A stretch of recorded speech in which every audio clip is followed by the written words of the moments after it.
On this Friday night from Washington, D.C., the political winds keep swirling.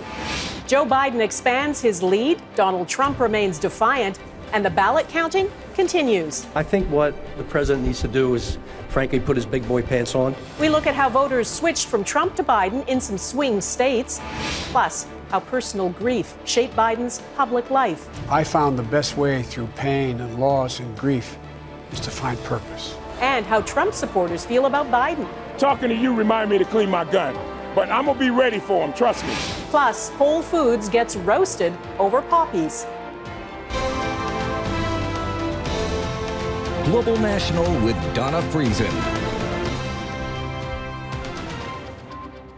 Good evening and thanks for joining us from Washington, where it is now Friday evening and Americans still aren't sure who will be the next president.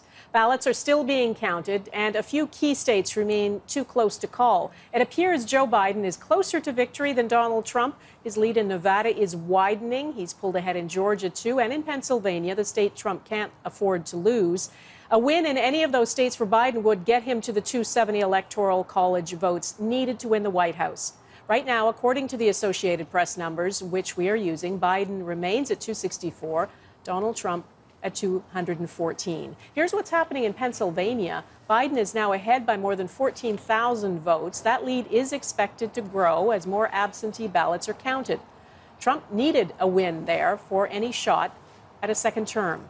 Joe Biden is planning a primetime speech tonight. We're told Donald Trump has issued another statement claiming illegal ballots are being counted and saying he will never give up fighting.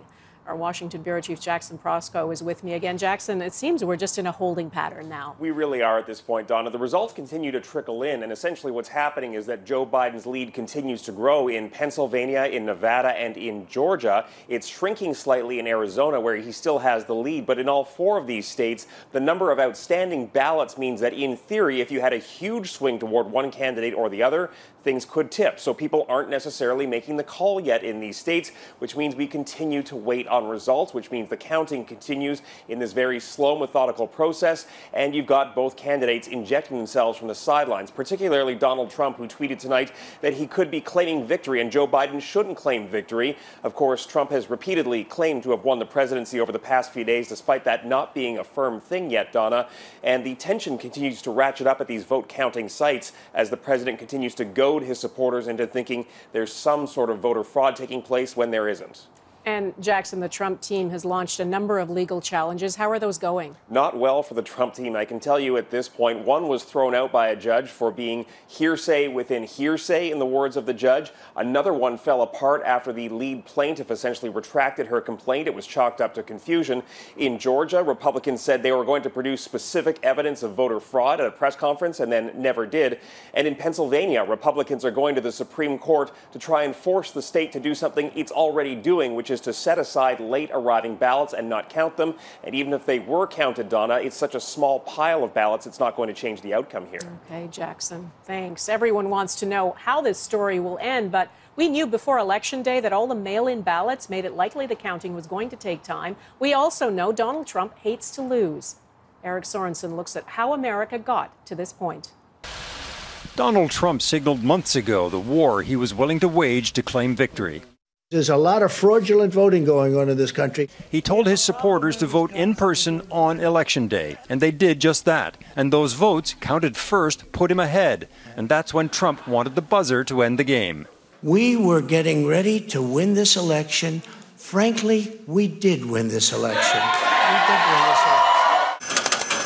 But millions of mail-in ballots were still to be counted. Democrats had urged a broad coalition to vote early to be counted later.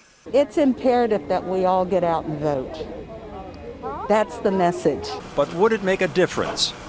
On election night, as states were called, there was a sense of déjà vu. As with 4 years ago, it seemed like the polls had missed Donald Trump's actual support as red Republican states piled up. By the time Florida at 12:34 in the morning and Texas was called just before 1 a.m., the first 41 states had been declared exactly as they'd gone in 2016. And Donald Trump was leading once more in the main battleground states in the Southeast and the Midwest. It was Hillary Clinton in 2016 all over again. But then Arizona began looking good for Joe Biden. And Associated Press called it. The next afternoon, Wisconsin, followed by Michigan going to Biden, and then Pennsylvania, and even Georgia in the Deep South moved toward Biden, and it was clear 2020 was not a repeat of 2016. The Democrats' campaign to bank early ballots began adding up. These are all mail ballots that are still being counted and reported out. Joe Biden would get an unheard of number of votes. But from whom? After 4 years of Donald Trump, a broad coalition found common cause. Black voters who sat out 2016 voted in droves in cities like Detroit and Atlanta. It's the most important election of my lifetime. We're to heal. That's why we have to come together.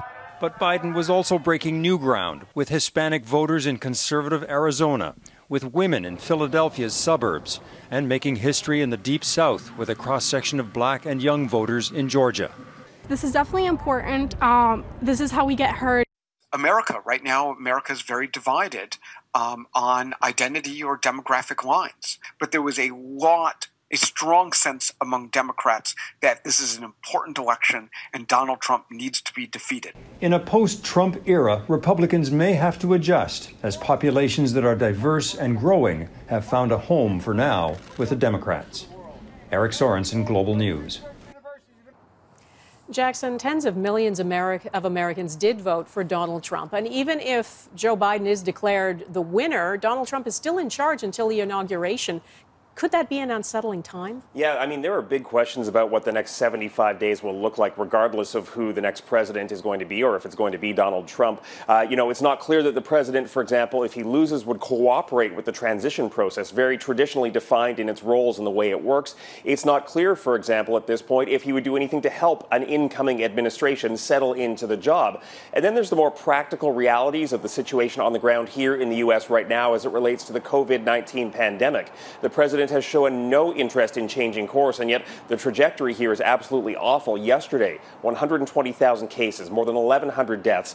And Donna, as of right now, there are more than 52,000 Americans currently hospitalized. The peak continues to climb at a rapid pace here. All right, Jackson Proskow, thank you.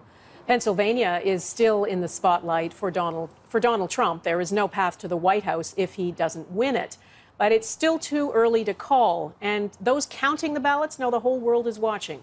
Our Mike Armstrong is in Philadelphia tonight, where the pressure is intense. As if anxiety levels weren't high enough around the counting in this city's convention center, Philadelphians woke up this morning to news that operation may have been the target of a planned attack. This was the scene outside Thursday night. 2 men were taken into custody. Police say they were tipped off to a group of individuals from out of state, possibly armed, headed to Philadelphia to disrupt the counting in some way. Inside their vehicle, stickers for the conspiracy group QAnon. What this city also woke up to was a very tight race with Donald Trump in the lead. That flipped to Biden at about 8:50. There was, in some neighborhoods, elation, but in most, simply a sense of hope this could be winding down. A little relieved, but still just waiting to see what happens. Now, Biden's come from behind to take the lead was predicted. For weeks, Democrats were telling supporters to vote early, basically banking votes. There you go. These women worked at polling stations. They say they weren't busy on Election Day because so many people had already voted. I voted by mail. Everybody I know I voted by mail. Voted by mail, so we're not surprised. Now, the Trump campaign has been alleging some sort of fraud is going on in the counting process. There is no proof of that. They're arguing they have access to observe, but that they're being kept too far away and that corrupt things may or are going on out of sight. Even some who endorse the president aren't buying that distance proves corruption. That's a real problem. That should be fixed. That's not right. But it's not proof that there's widespread fraud or theft. It's not likely at all. County officials insist everything is above board. They even have this 24-hour-a-day live stream of what's going on. The mayor of Philadelphia says the charges of corruption should stop. I think what the president needs to do is, frankly, put his big boy pants on. He needs to acknowledge the fact that he lost, and he needs to congratulate the winner. The charged rhetoric and tension haven't been dampened by Biden taking the lead, but this state and this country may have dodged a bullet. With Biden now leading in enough states to win the Electoral College, without Pennsylvania, the entire U.S. election won't hinge on what happens here. Mike Armstrong, Global News, Philadelphia. Donald Trump is questioning the legitimacy of the ballot counting process, and many of his supporters are following his lead. Jeff Semple is in Detroit, Michigan tonight. Donald Trump supporters of all stripes gathered in downtown Detroit, united in anger. We're going to expose them, lock them up. Echoing the president's unsubstantiated claims that the election was stolen. What'd you say? What are you going to do if they declare Biden the winner? Well, talking to you remind me to clean my gun. But I'm going to be ready for them, trust me. The Democrats won Michigan by around 146,000 votes. Have you seen any evidence of fraud yet? Yeah, there's fraud if you cannot look at the ballots. Some Republican poll watchers, like this woman, claim they were prevented from inspecting the ballots. They hate that I challenge every ballot on that table. So they try everything they could to kick me out of there. Others point to claims circulating online, such as this viral video that purports to show someone arriving with a wagon of ballots in the middle of the night. There's a man rolling a wagon into the TCF Center here yesterday. Turns out it was actually a local news cameraman. The video debunked by his network. And the wagon, we have it right here. This is what it looks like. It was carrying, as it is now, equipment. Or it's only evidence if the freaking media says it's evidence. The chairwoman of the Republican National Committee is now calling on journalists to investigate the Michigan vote. And that any irregularities that have occurred, whether by malicious intent or incompetence, are fully investigated. What do you think it's going to take for Trump supporters to accept the election result? I think a little healthy dose of reality. This local Republican candidate who won his township north of Detroit believes his party needs to accept the outcome. So even if they prevailed in Pennsylvania and Georgia, he's not close enough in the other races to merit a real challenge. Back in Detroit, tensions flared as counter-protesters arrived, prompting police to step in. At one point, after shouting across the barricades, a militia member walked over to a Black Lives Matter protester and gave him a hug. Yeah, absolutely, that was a hug. That was open dialogue. A rare moment of unity in a deeply divided nation. Jeff Semple, Global News, Detroit. Whole Foods bags a whole lot of criticism. Coming up, why would the supermarket chain ban poppies?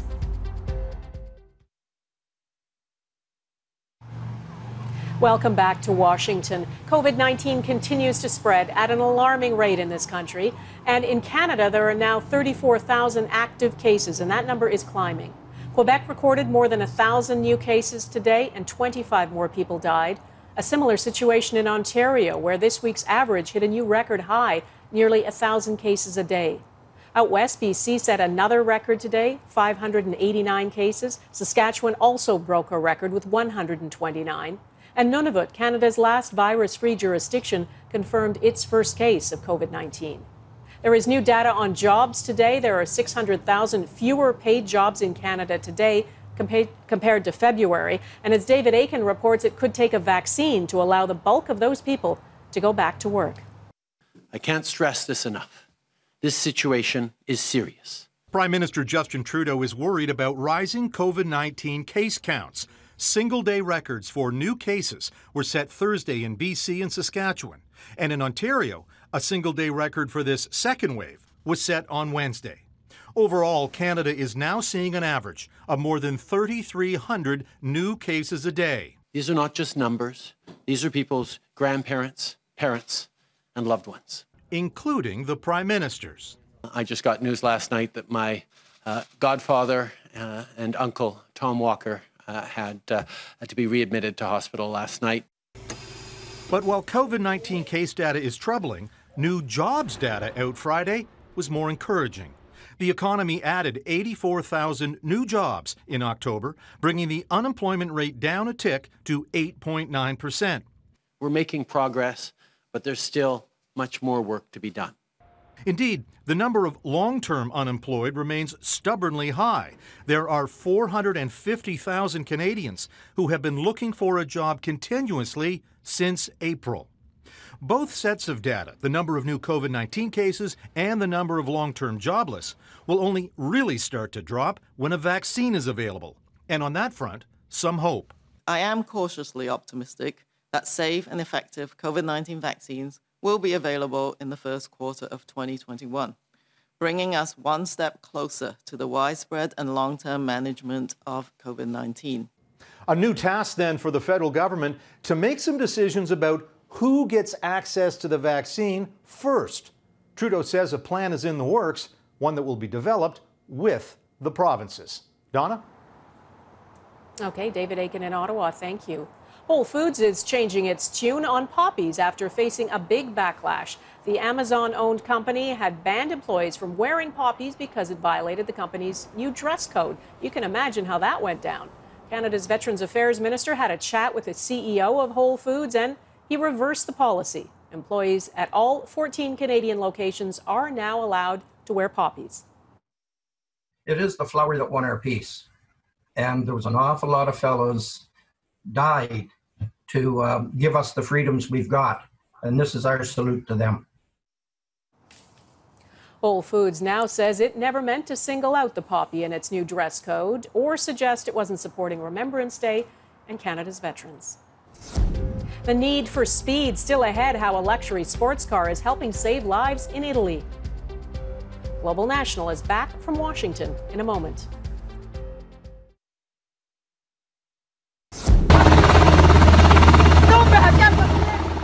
A humanitarian disaster is unfolding in Honduras tonight as heavy rain from Hurricane Eta triggers flooding, mudslides, and a desperate rescue mission. At least 57 people are known to have died. The storm has weakened to a tropical depression, but it's still hitting a large swath of Central America. That includes Guatemala. At least 100 people have died in mudslides there. Rescue operations in the remote mountainous villages have been slowed by destroyed roads and bridges. Authorities have called in the military, and helicopters and speedboats are also being used to help rescue people. In Italy, police used the fastest tool in their arsenal to move a kidney across the country for life-saving surgery. Officers delivered the organ in time by using their Lamborghini Hurricane. Reaching speeds of up to 230 kilometers an hour, they arrived at the hospital in Rome in just over 2 hours. The 500-kilometer journey would normally take about 6 hours if you didn't happen to have a Lamborghini handy.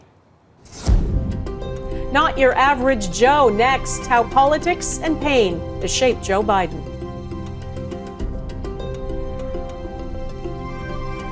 We're back from Washington in a moment.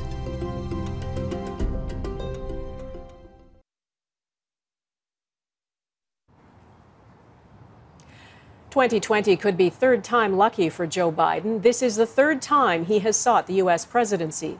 His public life has been shaped by private grief, and now, days before his 78th birthday, he's poised to possibly take over one of the toughest jobs in the world. Joe Biden has spent his entire adult life in public life, including 2 terms as Barack Obama's vice president. Talk about our bromance. Born in Scranton, Pennsylvania, his dad fixed furnaces and sold cars. Blue-collar roots, he says, shaped him. His political start was in 1972 in Delaware. Hi, how are you? Hi, Joe how are you? Biden's my name. He was 29, full of confidence, and married with 3 kids. Then, just before Christmas, his life fell apart. His wife and baby daughter died in a car crash. His boys, Bo and Hunter, were injured. You knew. You just felt it in your bones. Something bad happened. There will come a day, I promise you, and you parents as well, when the thought of your son or daughter, or your husband or wife, brings a smile to your lips before it brings a tear to your eye. Some politicians learn about despair. Biden lived it. He considered resigning, but with family support and faith in God, he stayed in politics. He took the oath of office from his son's hospital room. In 1977, he married again. In 1987, he was a prominent figure in Washington. These people are being crushed. And made his first attempt to run for president. I honest to God believe I'll be the next president of the United States of America. Come on. Honest to God. He was 44 and ran on a message of generational change. But those who covered him say his mouth was both his greatest asset and his greatest liability. And I'd be delighted to sit down and compare my IQ to yours if you'd like, Frank. He was accused of plagiarizing speeches, he inflated his academic record, and falsely claimed he'd marched in the civil rights movement. I've done some dumb things, and I'll do dumb things again. He dropped out of that race, and at times he's struggled to appear like he's in step with the times. He's been accused of getting too touchy-feely with women and had to apologize. But I will be more mindful and respectful of people's personal space. In 2008, he tried for the presidential nomination again. Can you reassure voters in this country that you would have the discipline you would need on the world stage, Senator? Yes. But he never gained traction. After he withdrew, Obama chose him as his running mate. For decades, he's brought change to Washington, but Washington hasn't changed him. He's an expert on foreign policy whose heart and values are firmly rooted in the middle class. In 2015, he faced another devastating loss when his son Beau died from brain cancer at the age of 46. Biden has cast himself as a steady, seasoned hand in an uncertain world. Even his critics can't deny he has experience and empathy. But if he becomes president, his greatest test is yet to come. And that is Global National for this Friday from Washington, D.C. I'm Donna Friesen. Thanks for watching. I'll see you tomorrow night on The New Reality right here on Global. Take care of yourselves. Bye-bye.